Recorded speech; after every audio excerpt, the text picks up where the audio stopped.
All right, welcome to Unit 3. Glad to see you're still with me. In this unit, we'll discuss special issues of assent. In this unit, we're going to talk about three special issues of assent. First, we're going to talk about whether advertisements and other promotional materials are offers. If they are offers, an offeree can accept them, and then we have a contract. We'll also talk about auctions and how the auction process fits into our notions of assent. Finally, we're going to talk about the UCC approach to the mirror image rule. When the acceptance has terms that are additional to or different from the offer, what does the UCC say? All right, let's begin our first topic. Our first topic deals with advertisements and other promotional materials. So, an advertisement, a catalog, some sort of price quotation from a seller, or some other promotional materials. Are these offers? If they are offers, then as soon as a buyer says, I accept, we have a contract. Well, let's talk about the rule. The rule is pretty simple. The rule says that advertisements, catalogs, price quotations, and other promotional materials are not offers, right? What they are is invitations to bid.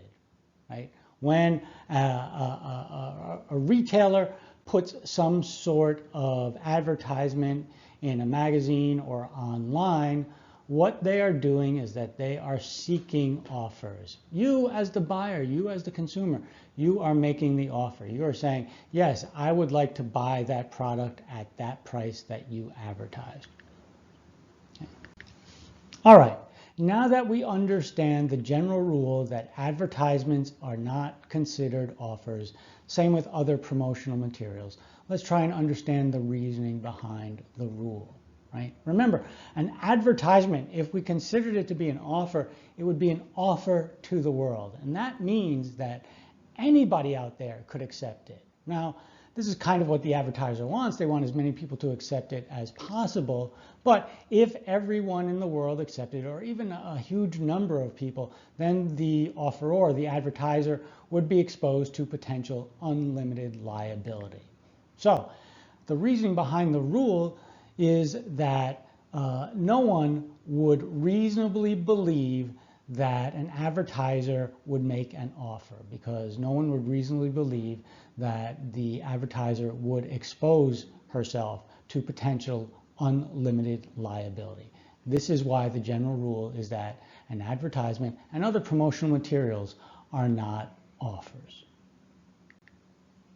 All right, let's talk about the exceptions. There are some times where you are reasonable in believing that an advertisement or other promotional materials are indeed offers. And let's go through these examples. So number one is the reward, the contest, or the incentive. And usually you're reasonable in believing that these are offers because only one person can win. Only one person can get the reward.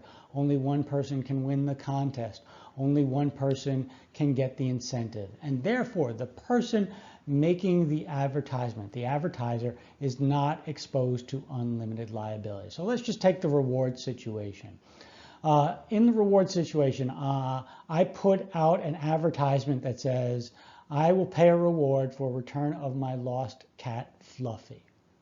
Well, only one person can return Fluffy. And so I won't be exposed to potentially unlimited liability. Therefore, that advertisement is an offer. Let's talk about the contest. Let's do the hole-in-one contest. So the first person to hit a hole-in-one on the 5th hole wins a car. Well, now we see that the offeror, the advertiser, has not exposed herself to unlimited liability. Only one person can win the car. There are other situations where you are reasonable in believing that an advertisement is an offer. The warranty situation, right? So we have an advertiser that advertises a product. It also advertises that there is some sort of warranty attached to the product. So for example, use our product, and if you're unhappy, we will return it for free, right? So that is indeed an advertisement.